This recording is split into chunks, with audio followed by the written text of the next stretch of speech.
Bhagavad Gita, by which Arjuna was illumined by Lord Krishna himself, and which was composed of 18 chapters within the Mahabharata by the ancient sage Vyasa. O Divine Mother, destroyer of rebirth, who showers the nectar of oneness upon us, O Bhagavad Gita, my affectionate mother, on thee I meditate. All the Upanishads are the cows. The milker is the cowherd boy, Krishna. Arjuna is the calf. People of purified intellect are the drinkers. The milk is the supreme nectar of the Gita. My salutations to the Lord, who is the source of supreme bliss, whose grace makes the mute eloquent and the crippled cross mountains. Hari Om Tat Sat. Okay. We'll read the commentary on both of these, but see if we see the relationship between what we were just discussing and these shlokas that we had read yesterday and the one today. So 13 and 14. Keep the body, head, and neck erect without looking about. Gaze instead toward the tip of your nose. So we had the discussion of Tratak yesterday. And then sit thus in yoga meditation, serene and fearless, firm in the vow of brahmacharya. Remember what the vow of brahmacharya is? Walk with God. Yeah. Keep the translation that was given to us by Swami Venkatesananda is the mind roaming in God. Yeah, beautiful. And with the mind calm, think of me and only me. So we see the relationship. It's very practical. And so it's not just about the seated meditation practice, right? It's really But it comes into the seated meditation practice, you see. You see? The more stable and serene the mind is, and the more the mind is roaming in God or aware of God or focused on the precepts or focused on the virtues, which are God, right? Embodied, as it were. But then the more serene is the mind and the more the practice of meditation will have, will flower, will give fruit. And then continuing here, and we'll read both of these commentaries. They're very complementary this morning. By steadily and continuously practicing yoga in this way, the yogi wins over his or her mind and realizes the peace that is my nature. Isn't that beautiful? Because here we started this chapter with the way that Swami Ramaswarup would guide that we always start the teaching of the Gita. We started with the mind is the friend of the self, the mind is the enemy of the self, right? Same mind. It's not actually that the mind is a friend or an enemy. It behaves one way or the other. And most of us are accustomed to the mind behaving as an enemy. Most of us are accustomed to this, right?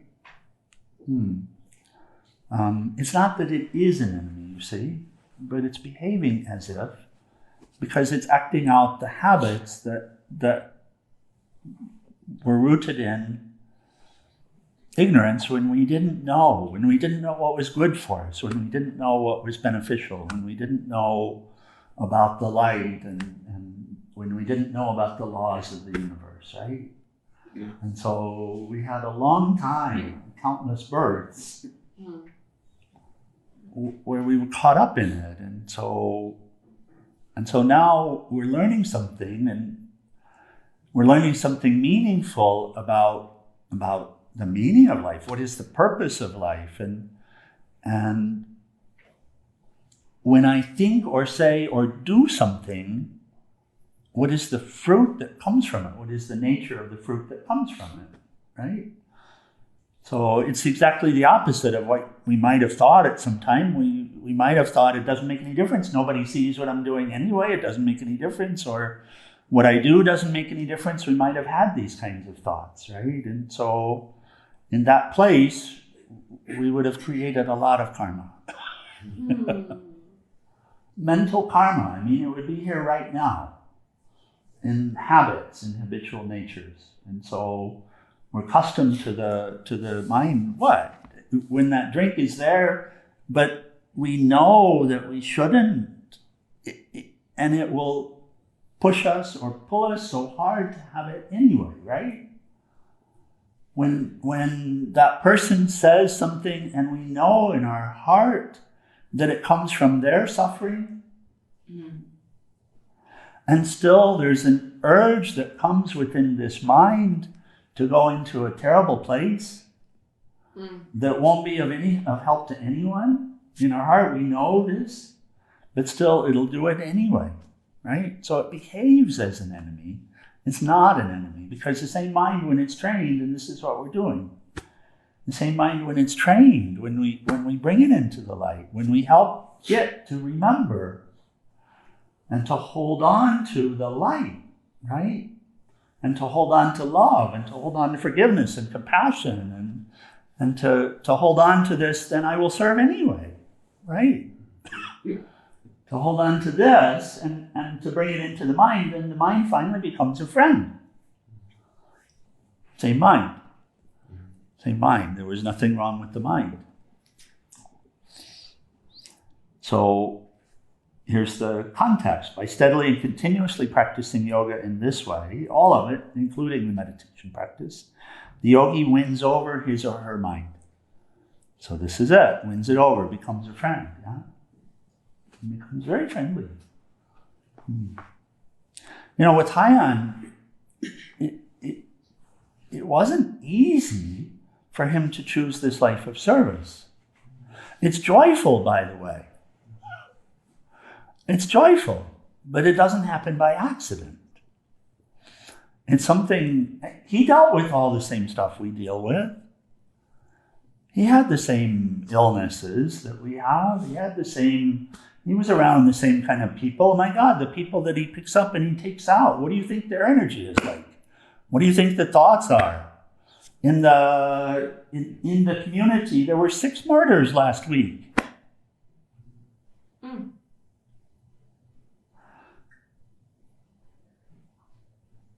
Do you think at some point there was fear about going out? Yeah, of course. At some point there was. Of course there was. He had to train it out, didn't he? Yeah. He had to train it out. Of course there was. Right? Right now, if you walk into an area where 6 people were killed last week, will there be fear that arises in the mind? Yes. Yeah. So, but he couldn't accept that because he knew that it wasn't beneficial. And he knew it didn't lead to the light.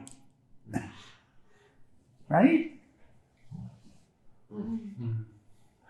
So what happened? He served anyway. Right? He made those choices. And yes, he sits for meditation. And yes, he chants mantras. And yes, he practices yoga asanas. I mean, he's really a yogi. Yes, he engages in all of these practices. Yes, he guides others to do it. Absolutely. Yes, he's been through 17 Vipassana retreats and hated every single one of them. And he'll never go to another. And no, he's not a self-realized saint. No, he struggles a lot. But he is committed. He holds on to the ideal, right? And he continues with it. Has he dealt with COVID in that community with the same spirit? Of course, absolutely, but he had to choose to do it. Yes. And so he took a lot of time with that. And some discussion that we had, by the way, of course, and the same coming back in here, it's like, but also the question is, how do you deal with the exposure that you take, and how do you deal related to exposing others? Right?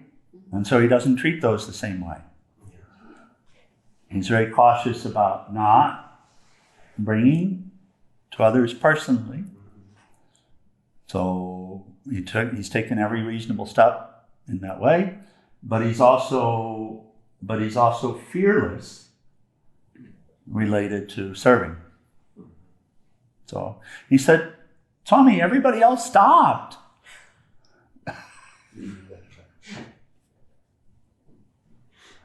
And they need it.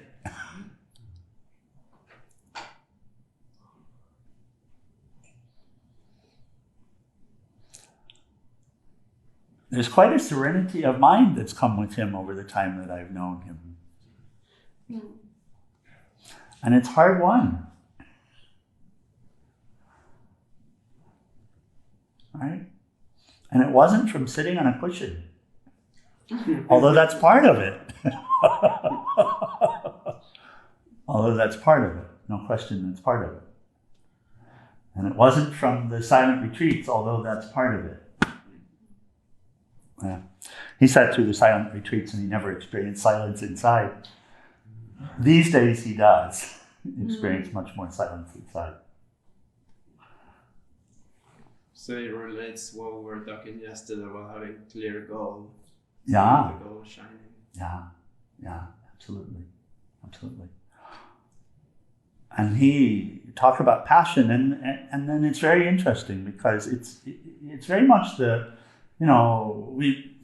we keep coming back to Bhagavad Gita and the teaching that's being shared, right? And so in the last couple of chapters in the Karma Yoga discussion has been the discussion about engaging in something. What do we think of? What we normally think of as passion is a self-centered passion where I get something from it. That's normally, so when we talk about passion in the world, we talk about go for the gusto and get what you want, right? He has great passion, but it's just about serving. It's about the people that he serves.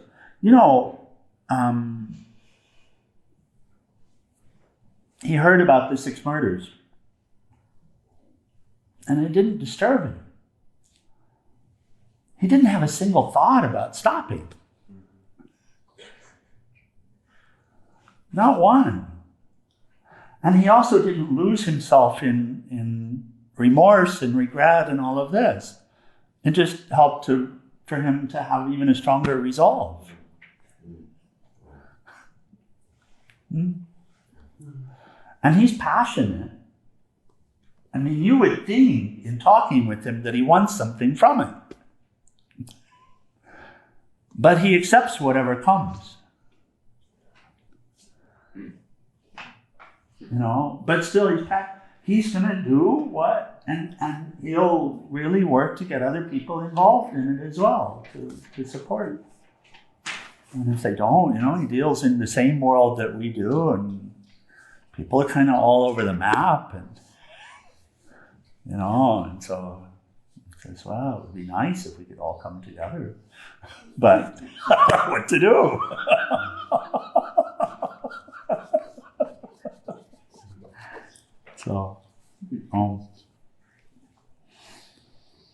So by steadily and continually practicing yoga in this way, and this is all yoga, the yogi wins over his or her mind, right? It finally becomes your friend. I'm going to do this. And realizes the peace that is my nature. And this in turn naturally leads to nirvana. We were having a conversation. He was breaking his head in the workshop. He was trying to understand some point in Vedanta. And he'll always get stuck in this. Because there's something, he really wants to work it out. And he said, what to do? I said, it's okay, just keep doing what you're doing. You'll get there. This is exactly what. Just keep doing what you're doing and you'll get there. Because the peace that you experience in the practice is not peace of mind. It's the peace of the Lord. It is the peace which is Vishnu. It's the peace which is the Lord. It's not, when we experience this peace, it's not peace of mind. Peace doesn't belong to the mind. The mind is active. It's active. But you can make the mind centered. You can make it your friend. Right? And if it's roaming in God, then it's your friend. And now it's fine. It's not such a worry anymore. Still, you have to watch it. We had a lot of discussion about this too. Still, you have to watch it. But now it's very friendly. And so we'll pick up the commentaries in the morning. We're coming to the point of breaking here pretty quickly, but maybe it helps us in terms of getting the meaning here in this shloka and what's being shared, this discussion. I pray so. Because it's just, what comes here is, oh my God, such a beautiful example over the last few days of exactly what Lord Krishna is talking about here. Right? Well, so by steadily and continually practicing yoga in this way, the yogi wins over his or her mind and realizes the peace that is my nature. This is the Lord saying this. So the peace is not, it doesn't belong to the mind. You can look forever and ever for peace of mind. You can follow it ad infinitum. You can follow this mind wherever in the world it wants to go forever. And it will never lead to peace. It doesn't belong there. It doesn't reside there. As long as the mind is your guru, no peace, dear. The peace is mine, saith the Lord. The peace is mine. It's my nature, which is also your deepest nature, which is also your truest nature, your real nature, right? It's within, it's not at the surface. And so, but the surface can be brought to abide in the depth. The waves can be taught to identify with the ocean instead of the wave. With the depth of the ocean, with the fullness of the ocean. It could be taught to identify. So the mind can be trained in this way. And so it becomes an instrument of peace. It doesn't become peace itself, it becomes an instrument of peace. Right? Abiding in the peace, which is always the Lord. Then it won't take you away from it any longer. And it will also help in service to point the way and to espouse the way. When these words come, it's coming from the mind. Not really, though. The experience is it's coming through the mind. Somehow, because the mind has become an instrument. It just roams in this place and it becomes an instrument. But still, how to say a word without the use of the mental faculty. So also in a way we can say, it comes from, but the peace isn't there, not on its own. The light is reflected light. The peace is in the light. The peace is in the center. And so Lord Krishna says, realizes the peace that is in my nature, and actually realizes it. The mind, the mental instrument, the person realizes it. And says, oh my God. Right? I am not what I took myself to be.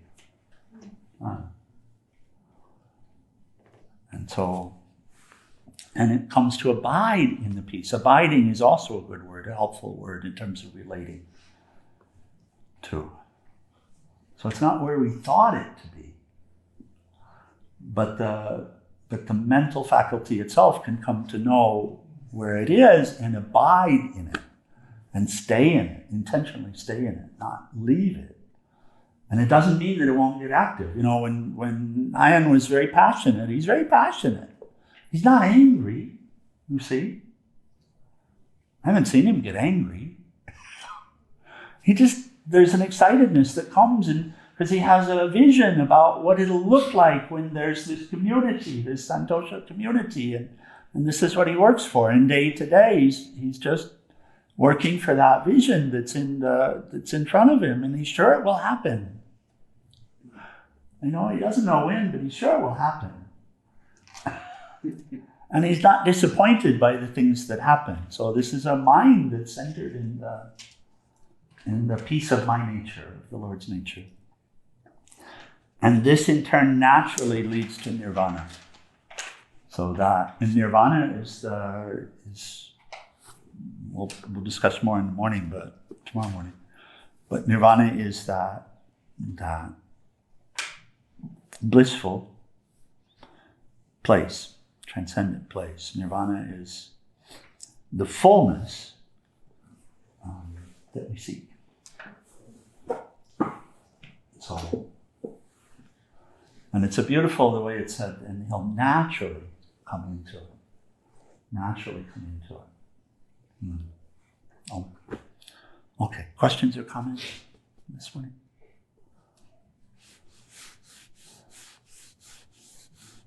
Is it good? I'm very grateful for the example that Hayan gives us and the opportunity to share some of the practice. I can't believe you walked to Phoenix. How long did it take to walk to Phoenix? Well, the last time he came, he walked here from New Orleans. Oh my God. That's how we met. Wow. We both are pilgrims, so we were both influenced by Peace Pilgrim, and first time we met, we walked together for a week. We walked from South Central Michigan to Chicago together. So, but again, it's just having that goal. It's the same. Yeah. So, and if it's a self-centered goal, it won't stick. It won't stick. It has to be something higher than us. And it's amazing. Peace Pilgrim spoke to us. So most people don't have a clue as to the potential that we have within us. But then some of us do. But we have to learn it. We have to learn it. But it's in every one of us. It's not just in some of us. It's in every single one. Okay. Any other comment or question?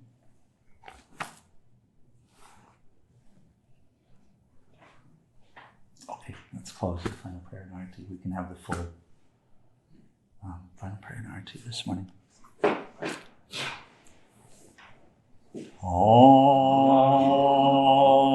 Page 174 for those joining us online.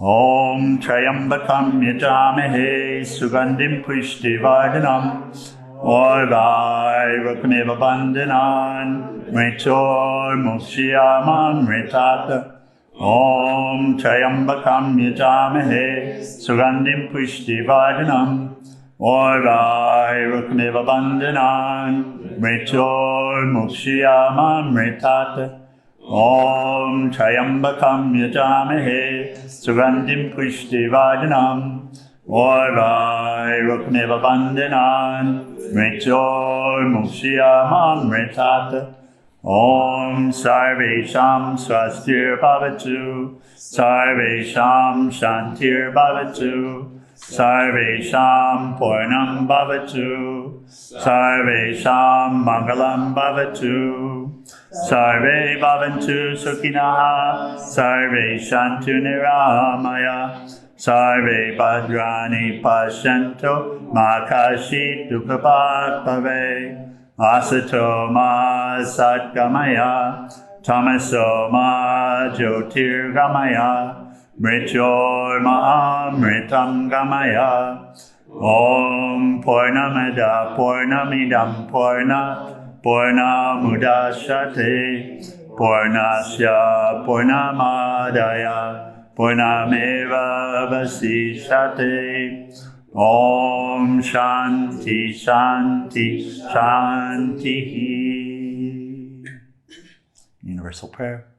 O adorable Lord of mercy and love, salutations and prostrations unto thee.